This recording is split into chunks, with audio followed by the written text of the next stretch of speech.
Well, Sean Willingham, I want to welcome you to our interview. How are you doing today? I'm doing fantastic, Steve. How about yourself? I'm doing really well, and I do a lot of subject matter and interview so many advisors and insurance agents, but I hardly ever get to interview people that are really in their wheelhouse of Medicare. And really, talk to me about how did you select that issue as your prime wheelhouse topic? Well, I have to give a lot of credit to my dad. When I graduated from college, I was interviewing, and there was a company that was interviewing for insurance agents working in Medicare. And I honestly didn't know what Medicare was at the time until I talked to my father, and he said, "Son, I want you to look into the baby boomer population. There's a whole bunch of us, and I think working in Medicare might be something you want to look into." Now, when you got into Medicare, what was the learning curve for you? It was pretty steep?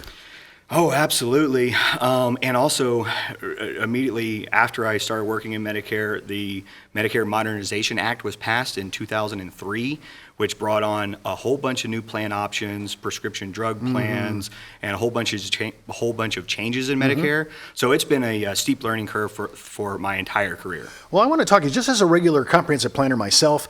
I'm stunned when I first found out that Medicare, we're all paying into it in the same regard. Whatever percentage of our pay, it's no cap on Medicare when it comes out of my payroll. But I did not know that this is means tested on my adjusted gross income. Tell me a little bit about that and why that's a big question mark for many of our affluent clients who are thinking they're coming into Medicare and they're only going to pay $135.50 when that's not the way it's going to go down. That's absolutely correct, Steve. Starting in 2007, the Medicare Part B premiums did start becoming adjusted for a person's modified adjusted gross income. And so that starts for individuals that are $85,000 a year in income or higher, or married couples of $170,000 a year or higher. And a lot of baby boomers are not really aware beforehand that that's something that has come upon, because for their parents, Medicare premiums were not income adjusted, but now they are. Well, okay, just to make sure I got this right. I mean, I was in a seminar where we actually sat down after the seminar with a gentleman, and he said, "Steve, my adjusted gross income was almost $400 and something thousand." He was 64, and he thought he was going to be paying the $135. I found out that premium was almost $400 a month. Absolutely, it is. How can it be? I mean, that is high. It is high. There are multiple brackets ranging anywhere in 2019, anywhere from with a married couple, it's $170,000 or below pays the $135.50 a month. If you're between $170,000 and $750,000 in income, then there's a whole bunch of brackets with increased premiums. And then at the highest, $750,000 and above, the premium is north of $500 a month. Okay, so if you're doing retirement planning, you need to know about Medicare straight up front, because this is an area that's going to be with you for the rest of your life. That's absolutely correct. So if you are a financial planner or a person that's nearing retirement and you will want to do an income plan or a distribution plan, you absolutely have to factor in the income adjustments charged on Medicare. Okay, so let's just talk about it. Okay, now let's say for most Americans, we're going to be under the $170,000 AGI for a married couple. Would you agree with that? Correct, Okay. yes. All right. So I know I'm paying my $135.50 times 2, mom and me. Yep. All right. So I have a choice now. I could do the Advantage plan or I could do the supplemental plan. Give me a bit of the yin and yang on each. Advantage plans are Medicare plans that are offered through private insurance companies. They're an alternative to the original Medicare program that's been around since 1966. And I would say that it's most important when you're figuring out which plan you think is the most correct for you, that you consider all of the factors. And some of the main factors that you want to consider is, well, what is going to be the out-of-pocket exposure?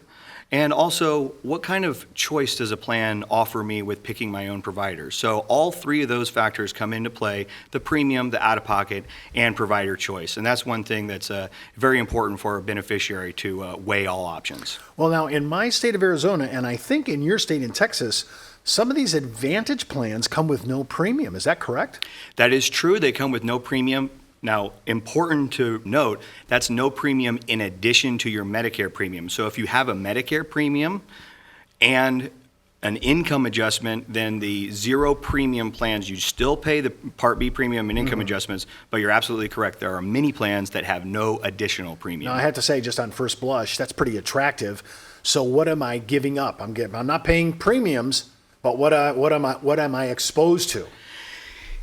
If you are on an Advantage plan, what's going to happen is you're either going to have a plan that's going to have more managed care characteristics. This would be like perhaps you have to designate a primary care doctor.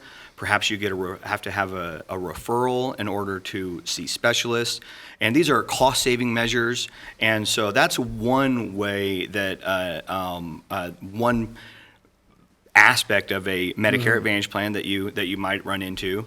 Or if you have an alternative Medicare Advantage plan that doesn't have some of those limitations, that allows you to go to physicians in or out of network, or allows you to go to specialists without referrals, well, those Medicare Advantage plans are typically going to have a higher out-of-pocket exposure than a managed care plan. So that's always weighing those three valuable characteristics. Now, I was surprised. I was reading somewhere, I thought it was a USA Today article, where they were saying that many people that do actually choose a supplemental plan that's not the Advantage plan, that they're doing this thing automatically called F, the Plan F, which seems to be the Cadillac. I mean, it's a pricey premium, but that's all you're going to pay.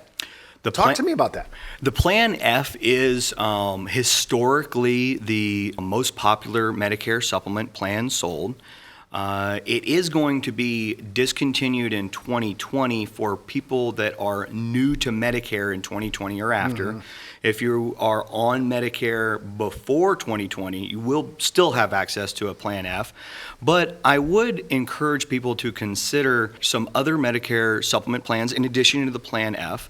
The Plan G has recently outsold the Plan F, I believe for the past 2 years. It's extremely similar. It has a very small deductible, but it's very, very similar. So when a person is looking at Medicare supplement insurance, I would encourage to comparison shop multiple companies, and also comparison shop multiple plans, like the F, the G, and perhaps the N, which is also a new plan. Let's say I choose my plan, and let's say it's F. Do I have to stay within Plan F's drug medication issues, or is that could be separate from that? I could have another company that did the drug side of that equation. You're exactly correct. They are completely separate. So what you have is you have Medicare A and B from the federal government as your primary payer for hospital and medical bills. The Medicare supplement, whether it be the F, the G, the N, it pays as secondary for hospital and medical bills. And then with that program, the Part D prescription drug is completely separate. Could be another company. Entirely different company, not connected to the supplement at all. And so for that, what you have to do is you really have to look up your specific list of medications and whether or not an individual company covers those medications, and then how much each of those medications costs with all the different plans in order to figure out exactly which one is the correct one. Okay, so that's kind of an important issue. So if I'm getting out of that it's also possible that a husband and a wife may be on two different supplemental plans just because of their health or their needs, and they may even have another, in addition to that, two Part D plans. Absolutely. On Medicare, you are an individual. Even husband and wife, they are individuals with their own Medicare numbers and their own health plans. They're not bunched together as a family. So there can be cases where husband and wife pick entirely different plans altogether, not just different insurance companies, but entirely different styles of plans as well, perhaps Advantage or supplemental or Part D. So it's really a one-off personal evaluation. Sean, I want to thank you for coming to our interview. This has been very enlightening. I'm sure our viewers feel the same way. Thank you very much, Steve.